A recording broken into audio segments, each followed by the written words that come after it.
ఈరోజు ఉమ్మడి మహబూబ్నగర్ జిల్లాలోని బీసీలకు జరుగుతున్న అన్యాయాలు, అధికార కాంగ్రెస్ పార్టీ ఏ విధంగా బీసీలను అణగదొక్కే ప్రయత్నం చేస్తుంది తదితర విషయాలపై ఈరోజు మీడియా సమావేశం ఏర్పాటు చేయడం జరిగింది. ఉదాహరణ చూసుకుంటే గద్వాలలో ప్రస్తుత బీఆర్ఎస్ ఎమ్మెల్యే కృష్ణమోహన్ రెడ్డి గారు 2 రోజుల క్రితం కాంగ్రెస్ పార్టీలో జాయిన్ కావడం జరిగింది. అక్కడ సరితా తిరుపతి ఒక బీసీ బిడ్డ గత అసెంబ్లీ ఎన్నికల్లో నడిగడ్డ మీద బీసీ జెండాను ఎగిరేయాలనే తాపత్రయంతో టీఆర్ఎస్ పార్టీ నుంచి కాంగ్రెస్ పార్టీలో జాయిన్ అయి అహర్నిశలు శ్రమించి కష్టపడి అక్కడ బలంగా బీసీ వాదాన్ని తెరమికి తీసుకొచ్చి గెలుపు దిశగా ప్రయత్నాలు మొదలుపెట్టడం జరిగింది. గెలిచే మూమెంట్లో అక్కడ బంగ్లా రాజకీయాలు మొదలై అగ్రవర్ణాల కుట్రలకు ఆమె తక్కువ మెజార్టీతో అక్కడ ఓటమి చేయడం జరిగింది.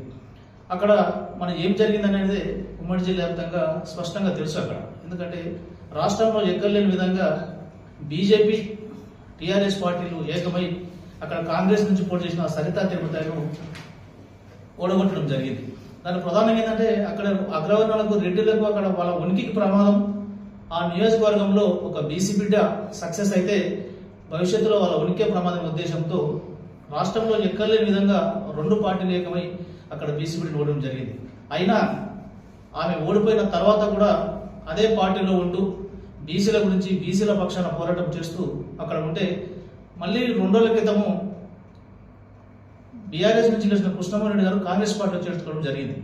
అంటే ఎక్కడ బీసీలు కొద్దిగా స్టాండ్ అవుతారు, అక్కడ వాళ్ళు ఏదైనా చేద్దాం అనే ఆలోచన ఉన్నప్పుడు మాత్రమే ఈ అగ్రవర్ణ వాళ్ళు పార్టీలకు అతీతంగా, అంటే వీళ్ళు ఏ పార్టీలో ఉన్నా రెడ్డిలు అందరూ ఒకటే, ఆ కోణంలో ఈరోజు కాంగ్రెస్ పార్టీలో జాయిన్ చేసుకొని మళ్ళీ అక్కడ బీసీకి అవకాశం లేకుండా బీసీ బిడ్డకు మోసం జరిగే విధంగా ఈరోజు గద్వాల నియోజకవర్గంలో జరిగింది. ఇదల్లా ఉమ్మడి జిల్లా వ్యాప్తంగా ఉన్న బీసీ సమాజం మొత్తం గమనిస్తుంది. భవిష్యత్తులో ఎప్పుడు ఎలక్షన్ జరిగినా ఏ రకంగా ఏ ప్లాట్ఫామ్ దొరికినా బీసీ సమాజం దీని మీద ముందుకెళ్తుంది, ఖచ్చితంగా పోరాటం చేయడానికి సిద్ధంగా ఉంది. అదేవిధంగా మన మక్తల్ నియోజకవర్గంలో కూడా 2 రోజుల నుంచి సోషల్ మీడియాలో విచిత్రమైన ప్రచారం చేస్తున్నారు. అక్కడ ఎమ్మెల్యే మీద ఒక బీసీ ఎప్పుడైనా మంత్రిమండలిలో బీసీలకు అవకాశం దక్కాలి, ఈసారి అవకాశం ఉంది అని ఎప్పుడైతే చర్చ జరుగుతుందో అప్పుడు ఈ అగ్రవర్ణాలు కుట్రలు స్టార్ట్ అవుతాయి. మంత్రిమండలి విస్తరణ వాయిదేశం అంటే బీసీలకు ప్రియారిటీ ఇవ్వాలి, ఇవ్వవలసి వస్తుంది అనుకున్నప్పుడు, అదేవిధంగా అగ్రవర్ణాల అవకాశాలు ఎక్కువ అనుకున్నప్పుడు వాళ్ళకు రూల్స్ పనిచేయవు. బీసీలకు ఇవ్వాలన్నప్పుడే ఇటువంటి అరాచకాలు ఏదన్నా ఒకటి సోషల్ మీడియాలో పోస్టు సృష్టించి ఈరోజు బదలాం చేసే విధంగా ఈరోజు మక్తల్ నియోజకవర్గంలో చర్చ జరుగుతుంది. ఇటువంటివన్నీ కూడా ఎందుకు ఈ కాంగ్రెస్ పార్టీ అధికారులకు వచ్చిన తర్వాత ఇటువంటి వ్యవహారాలు మొత్తం ఉమ్మడి జిల్లా వ్యాప్తంగా ఎక్కువైంది. అదేవిధంగా చూసుకుంటే దేవరకర్ నియోజకవర్గంలో ప్రదీప్ కుమార్ గౌడ్ గత అసెంబ్లీ ఎన్నికల్లో అతనికి సీట్ రాకుండా పార్టీ మారిపోవడం జరిగింది. పార్లమెంట్ ఎన్నికల ముందు కాంగ్రెస్ పార్టీలో జైన్ అన్నట్లే జైన్ చేయించుకున్నారు ఆయన. ఈ రోజు వరకు కూడా నియోజకవర్గంలో అతనికి ప్రాతినిధ్యం లేదు.